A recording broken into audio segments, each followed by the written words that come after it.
হযরত দাউদ আলাইহিসসালাম ছিলেন একজন ন্যায়পরায়ণ বাদশাহ। পৃথিবীর 2/3 অংশ তারই রাজত্বের অন্তর্ভুক্ত ছিল। আল্লাহ তাআলা হযরত দাউদ আলাইহিসসালামকে অনেক অলৌকিক ক্ষমতা, বিপুল ধনসম্পদ এবং সুমধুর কণ্ঠ দান করেছিলেন। একবার হযরত দাউদ আলাইহিসসালাম সমুদ্র তীরবর্তী স্থানে বসে আল্লাহর ইবাদতে মগ্ন ছিলেন। যখন তিনি তার সুমধুর কণ্ঠ দিয়ে জাবুর কিতাব তেলাওয়াত করত, তখন সমুদ্রের মাছ, বনের জীবজন্তু, পাহাড় পর্বত, এমনকি পাখিরাও সেই স্থানে এসে মনোমুগ্ধ হয়ে জাবুর কিতাব তেলাওয়াত শুনত। হযরত দাউদ আলাইহিসসালামের তেলাওয়াতের আওয়াজ 40 মাইল পর্যন্ত পৌঁছাতো। সে যুগে সমুদ্র তীরবর্তী স্থানে একদল বনি ইসরাইলের লোক বসবাস করত। তাদের পেশা ছিল মাছ ধরা। তারা সমুদ্র থেকে প্রতিদিন মাছ ধরে জীবিকা নির্বাহ করত।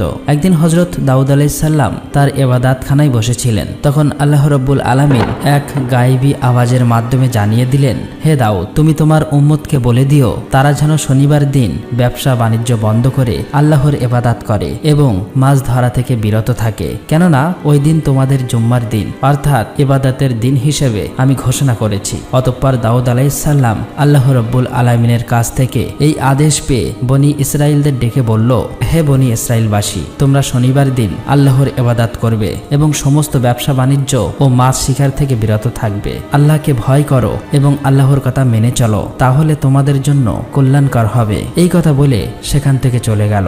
দেশের অধিকাংশ মানুষ হযরত দাউদ আলাইহিসসালামের উপদেশ মন দিয়ে শুনত, শরীয়তের আইন মেনে চলত এবং দেশের আইনের প্রতি শ্রদ্ধা রাখত। কিন্তু সমুদ্র তীরবর্তী স্থানের একদল বনি ইসরাইলের লোক বসবাস করত। তারা প্রথম দিকে শরীয়তের আইন মেনে চলত, কিন্তু পরবর্তীকালে বিভিন্ন চালাকি পন্থা অবলম্বন করলেন। শনিবার দিন আল্লাহর ইবাদত করার জন্য সবাই দলে দলে চলে গেল, কিন্তু বনি ইসরাইলের কিছু সংখ্যক লোক ইবাদতখানায় না গিয়ে লুকিয়ে লুকিয়ে সমুদ্রের তীরে গিয়ে হাজির হলো। তারা দেখলো শনিবার দিন সমুদ্রের তীরে প্রচুর পরিমাণে মাছ এসে আপনা আপনি ডাঙায় উঠে পড়েছে।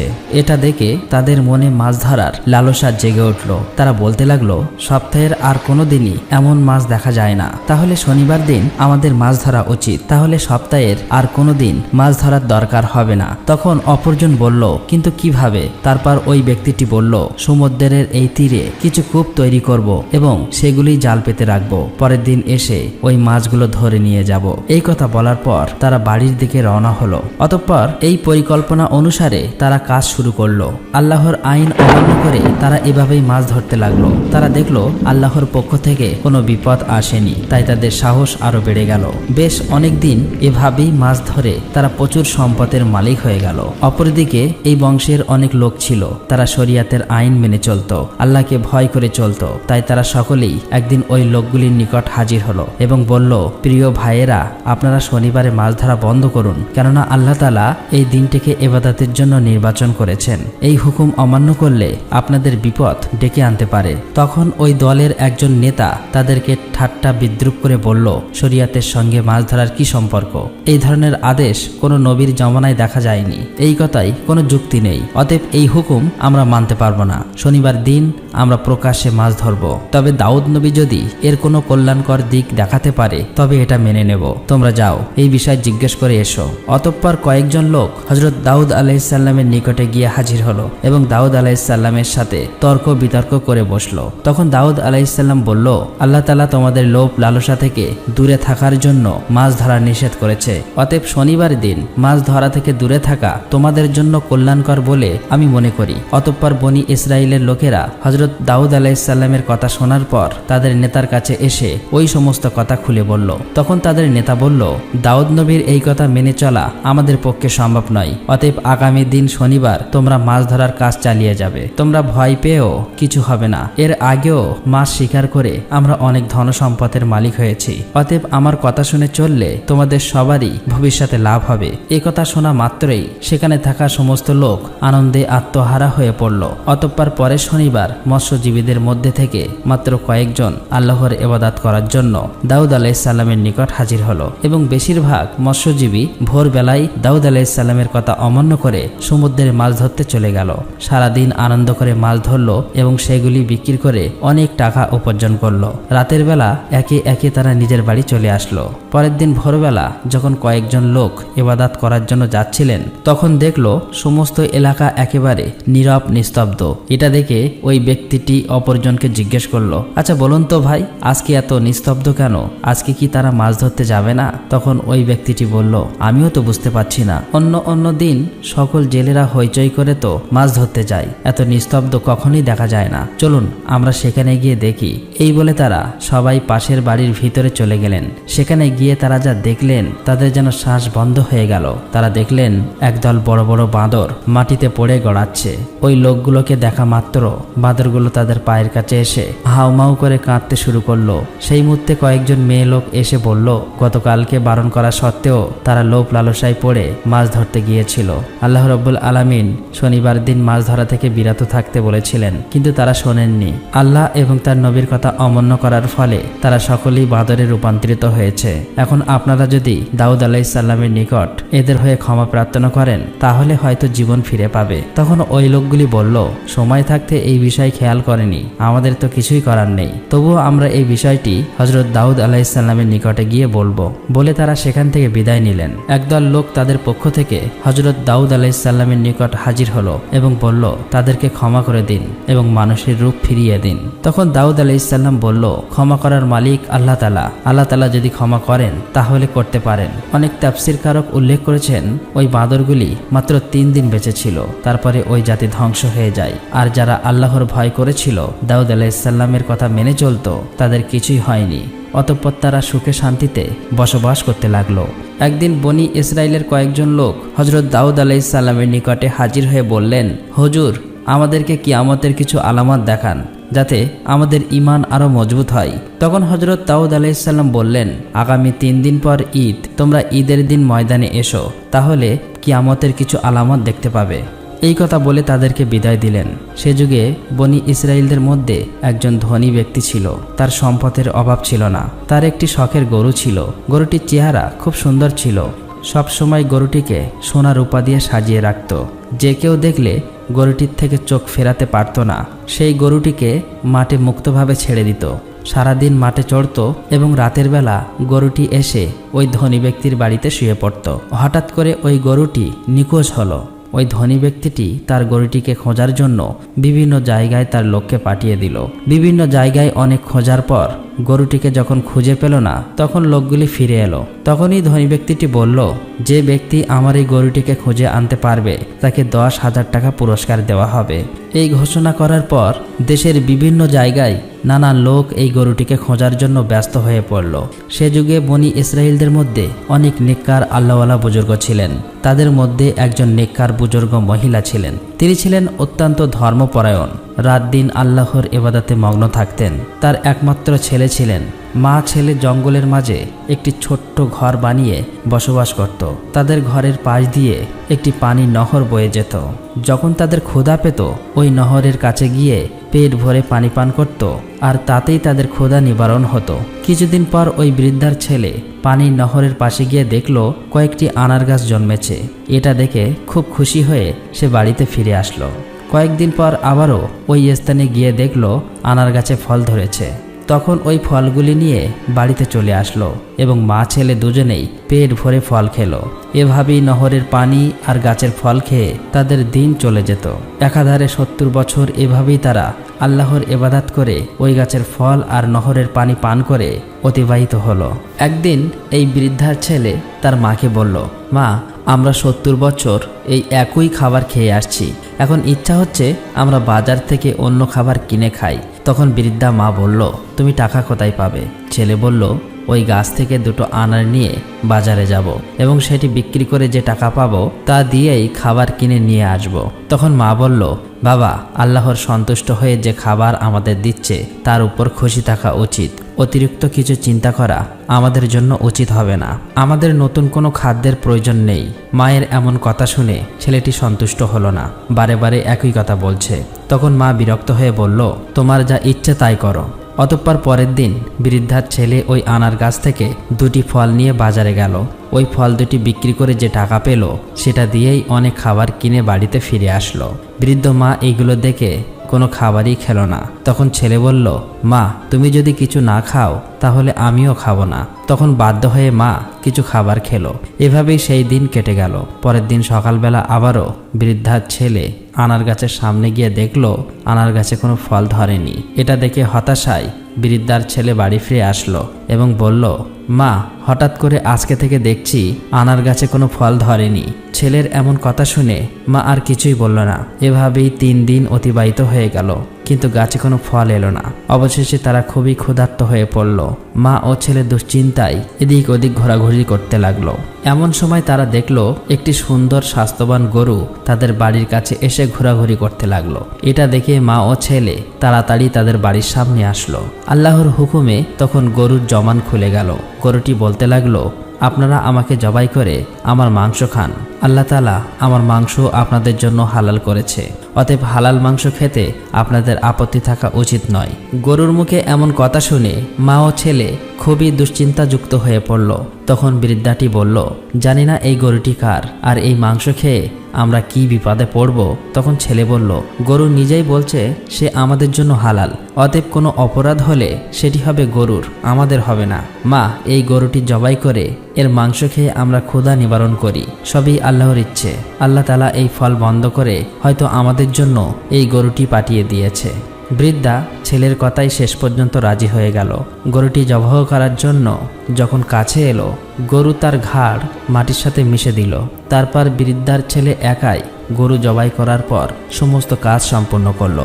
অবশেষে গরুর মাংসগুলি কাবাব করে তারা খেলো এবং কিছুটা পরের দিনের জন্য রেখে দিল। এদিকে বনি ইসরায়েলের সেই ধনী ব্যক্তিটি একটি মহিলাকে তার গরু খোঁজার জন্য বাড়ি বাড়ি গিয়ে তল্লাশি করার জন্য নির্দেশ দিল। অতঃপর সেই মহিলাটি গরু খুঁজতে খুঁজতে জঙ্গলের মাঝে নির্জন এলাকায় ওই বৃদ্ধার বাড়ির সামনে এসে দেখল একটি গরুর চামড়া এবং জরাজীর্ণ হাড় সেখানে পড়ে রয়েছে। এটা দেখে সে অনেকটাই আশাবাদী হলো। ওই মহিলাটি দেরি না করে তাদের বাড়ির ভিতরে গিয়ে দেখল বৃদ্ধা এবং তার ছেলে গরুর মাংসের কাবাব খাচ্ছে। এটা দেখে ওই মহিলাটি বলল, আমি খুবই ক্ষুধার্ত, আপনারা আমাকে কিছু কাবাব খেতে দেবেন? এটা শুনে বৃদ্ধা ওই মহিলাকে কিছু খাবার খেতে দিল। তখন ওই মহিলাটি বলল, বাহ, খুবই সুন্দর লাগছে তো কাবাব খেতে, আমি কিছু বাড়ি নিয়ে যাব, বাড়ি গিয়ে মজা করে খাবো। এই বলে সে সেখান থেকে চলে আসলেন। ওই মহিলাটি বাড়ি না গিয়ে সোজা ওই ধনী ব্যক্তির নিকটে উপস্থিত হলো এবং বলল, হুজুর, আপনি যে গরু খুঁজছেন আমি তার সন্ধান নিয়ে এসেছি, এখন আপনি আমার প্রাপ্য টাকা দিয়ে দিন। তখন ধনী ব্যক্তিটি তার প্রাপ্য টাকা দিয়ে বলল, কোথায় আমার সেই শখের গরু? তখন মহিলাটি বলল, আপনার গরু জীবিত নেই, তবে যারা নিয়েছে তাদের সন্ধান দিতে পারি। ধনী ব্যক্তি বলল, বলুন কারা সেই লোক? তখন মহিলাটি বলল, এই জঙ্গলের নির্জন এলাকায় একজন বৃদ্ধা এবং তার ছেলে একটি ছোট্ট ঘর বানিয়ে বাস করে এবং সেখানে ইবাদতের নামে মিথ্যা মিথ্যা ভান করে চুরি ডাকাতি করে। আপনার গরুটিকে তারা জবাই করে কাবাব করে খেয়ে ফেলেছে। গরুর চামড়া এবং হাড় এখনো বাইরে পড়ে আছে, এই দেখুন তার প্রমাণ। আপনি এখনই আপনার লোক পাঠিয়ে তাদের বন্দী করুন। অতঃপর ধনী ব্যক্তিটি দেরি না করে হযরত দাউদ আলাইহিসসালামের নিকট হাজির হলো এবং সম্পূর্ণ ঘটনা খুলে বলল। তখন হযরত দাউদ আলাইহিসসালাম বলল, তোমরা যাও, ওই বৃদ্ধা এবং তার ছেলেকে এখানে ধরে নিয়ে আসো। কিছুক্ষণ পর হযরত দাউদ আলাইহিসসালাম যখন ইবাদতখানায় ছিলেন, তখন হঠাৎ করে হযরত জিবরাইল আলাইহিসসালাম আগমন করলেন এবং বললেন, হে আল্লাহর খলিফা হযরত দাউদ আলাইহিসসালাম, আপনার নিকট বনি ইসরায়েলের ধনী ব্যক্তি যে অভিযোগ করেছে সেটা বিশাল এক রহস্য। এই ধনী ব্যক্তি একসময় ওই বৃদ্ধার স্বামীর চাকর ছিল। বৃদ্ধার স্বামী একসময় বিশাল বড় ব্যবসায়ী ছিল। একসময় ওই বৃদ্ধার স্বামী ওই ধনী ব্যক্তিকে নিয়ে ব্যবসার উদ্দেশ্যে সিরিয়া সফর করেন। অনেক পথ অতিক্রম করার পর তারা ক্লান্ত হয়ে পড়েছিল, তাই একটি নির্জন জায়গায় বিশ্রাম করছিল। তখন তার মাথায় খারাপ চিন্তা আসে এবং ওই বৃদ্ধার স্বামীকে ঘুমন্ত অবস্থায় হত্যা করে আর সমস্ত ছাগল সহ আরও মালামালগুলি নিয়ে মিশরে চলে যায়। সেখানে সমস্ত কিছু বিক্রি করে দেয়, শুধুমাত্র এই গরুটি ছাড়া, যার ফলে বিশাল অর্থের মালিক হয়ে যায়। দেশে ফিরে খুব অল্প সময়ে মিথ্যা প্রচার করে সমাজের একটি ধনী ব্যক্তিতে পরিণত হয়। এখন যে গরুটি বৃদ্ধা এবং তার ছেলে জবাই করে খেয়ে ফেলেছে সেটি ওই বৃদ্ধার স্বামীর গরু ছিল। আর এখন ওই ধনী ব্যক্তির যে বিপুল ধনসম্পদ আছে সেগুলো ওই বৃদ্ধার স্বামীর অর্জন করা হালাল সম্পদ। অতএব এই ঘটনাকে সম্মুখে রেখে আপনি ন্যায় বিচার করবেন। এই কথা বলে হযরত জিবরাইল আলাইহিসসালাম সেখান থেকে বিদায় নিলেন। কিছুক্ষণ পর হযরত দাউদ আলাইহিসসালামের লোকজন ওই বৃদ্ধা এবং তার ছেলেকে তার দরবারে নিয়ে হাজির হলেন। তখন হযরত দাউদ আলাইহিসসালাম বললেন, সবাইকে বলে দাও এই ঘটনার উপযুক্ত বিচার আগামী 3 দিন পর ঈদের ময়দানে করব এবং সবাইকে কিয়ামতের আলামত দেখাবো। এই কথা বলে একে একে সবাই বিদায় নিলেন। পরের দিন ঈদ উপলক্ষে সবাই একে একে ঈদের ময়দানে জমায়েত হতে শুরু করলো। নির্ধারিত সময় মতো হযরত দাউদ আলাইহিস সালাম প্রথমে তার সুমধুর কণ্ঠে জাবুর কিতাব তেলাওয়াত করলেন। সমস্ত মানুষ তার সুমধুর কণ্ঠে জাবুর কিতাব তেলাওয়াত মনোমুগ্ধ হয়ে শুনলেন। অবশেষে হযরত দাউদ আলাইহিস সালাম ওই ধনী ব্যক্তি এবং বৃদ্ধা ও তার ছেলেকে সম্মুখে হাজির করলেন। এবার হযরত দাউদ আলাইহিস সালাম ধনী ব্যক্তিকে বললেন, বৃদ্ধা ক্ষুধার তাড়নায় আপনার গরু জবাই করে খেয়ে ফেলেছে। এদের অভাব দূরীকরণে আমার তৎপরতা থাকা উচিত ছিল, কিন্তু সঠিক সময় আমি এই কাজ করতে ব্যর্থ হয়েছি, যার ফলে এরা তোমার গরুটিকে জবাই করতে বাধ্য হয়েছে। অতএব তুমি এদেরকে ক্ষমা করে দাও। তখন ধনী ব্যক্তি বলল, না, আমি ক্ষমা করব না, কারণ না জানিয়ে আমার শখের গরু চুরি করে খেয়ে ফেলেছে। আপনি এর ন্যায় বিচার করুন। তখন দাউদ আলাইহিস সালাম বললেন, আচ্ছা ঠিক আছে, তাহলে গরুর ক্ষতিপূরণ সহ প্রাপ্য দাম আমি তোমাকে দিয়ে দিচ্ছি। এখন আপনি তাদেরকে ক্ষমা করে দিন। তখনই ধনী ব্যক্তিটি বলল, আমি ক্ষমা করতে আসিনি, সঠিক বিচারের জন্য আপনার কাছে এসেছি। ঠিক এমন সময় হযরত জিবরাইল আলাইহিস সালাম এক আওয়াজ দিয়ে বললেন, হে দাউদ আলাইহিস সালাম, ওই ধনী ব্যক্তি বহুবার ন্যায় বিচারের কথা বলেছে, অতএব আপনি ন্যায় বিচার করে দিন। অতঃপর হযরত দাউদ আলাইহিস সালাম ওই বৃদ্ধাকে জিজ্ঞাসা করলেন, আপনাদের এই বিষয়ে কিছু বলার আছে? তখন বৃদ্ধা বলল, হুজুর, আমার স্বামী একজন নেককার ব্যবসায়ী ছিলেন। তিনি চিরদিন ব্যবসার অর্ধেক লাভের টাকা গরিব দুঃখীকে দান করতেন, কিন্তু একদিন ব্যবসার উদ্দেশ্যে সিরিয়া যাত্রা করেন। তারপর থেকে আর কখনোই ফিরে আসেনি। আমি তখন আমার একমাত্র ছোট্ট ছেলেকে নিয়ে খুবই চিন্তিত হয়ে পড়ি। আমার সমস্ত ধনসম্পদ দুষ্টু লোকেরা নিয়ে নিয়েছে, ফলে আমাকে অনেক দিন ক্ষুধায় দিন কাটাতে হয়। আমি সহ্য না করতে পেরে এক জঙ্গলের মাঝে নির্জন জায়গায় গিয়ে আল্লাহর ইবাদতে মগ্ন হয়ে পড়ি। সেখানে নহরের পানি এবং গাছের ফল খেয়ে 70 বছর কাটিয়ে দিয়েছি। এভাবে আল্লাহ আমাদের রিজিকের ব্যবস্থা করে দিয়েছিলেন। একদিন আমার ছেলে ওই গাছের ফল খেতে রাজি হলো না। বাজারে গিয়ে কিছু নতুন খাবার কিনে আনলো। তারপর দিন থেকে ওই গাছে আর ফল ধরছে না। অবশেষে আমি এবং আমার ছেলে ক্ষুধায় কাতর হয়ে পড়েছিলাম। ঠিক সেই সময় কোথা থেকে যেন একটি গরু আমাদের বাড়ির সামনে এসে আল্লাহর হুকুমে মানুষের মতো কথা বলতে লাগলো। সে বলল, আমি তোমাদের জন্য হালাল, অতএব তোমরা ক্ষুধায় কষ্ট পাচ্ছ কেন? আমাকে জবাই করে আমার মাংস খেয়ে ক্ষুধা নিবারণ করো। এই কথা শুনে আমরা গরুকে জবাই করে তার মাংস কাবাব করে খেয়ে ফেলেছি। এখন আপনি যে বিচার করবেন তা আমরা মাথা পেতে নেব। তখন হযরত দাউদ আলাইহিস সালাম উভয়ের কথা শুনে সবার মাঝে তাদের বিচার শুরু করলো। বলল, হে গরুর দাবিদার, আপনি একজন ধনী ব্যক্তি, কিন্তু আপনি এই ধনসম্পদ লুট করে এই বৃদ্ধার স্বামীকে হত্যা করে ধনসম্পদের মালিক হয়েছ। অতএব এই গরুর প্রকৃত মালিক তুমি নও, এই বৃদ্ধা এবং তার ছেলে। এমন কথা শুনে ধনী ব্যক্তিটি বলল, হে আল্লাহর নবী হযরত দাউদ আলাইহিস সালাম, আমি এখানে ন্যায় বিচার পেতে এসেছি, কোনো মিথ্যা কল্পকাহিনী শুনতে আসিনি। সুতরাং এই বৃদ্ধা যা বলছে তা সম্পূর্ণ মিথ্যা।